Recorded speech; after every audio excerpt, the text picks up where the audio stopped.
యాకత్పుర నియోజకవర్గంలోని ఉప్పర్గూడ బస్తీలో బంగారు మైసమ్మ దేవాలయం పునర్నిర్మాణ విగ్రహ ప్రతిష్ఠ కార్యక్రమం అత్యంత వైభవంగా జరిగింది.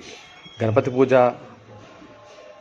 అగ్ని ప్రతిష్ఠ, మహారతి, తీర్థప్రసాదాలు వితరణ కార్యక్రమం, బస్తీవాసులు బోనస్ సమర్పణతో కార్యక్రమం నిర్వహించారు.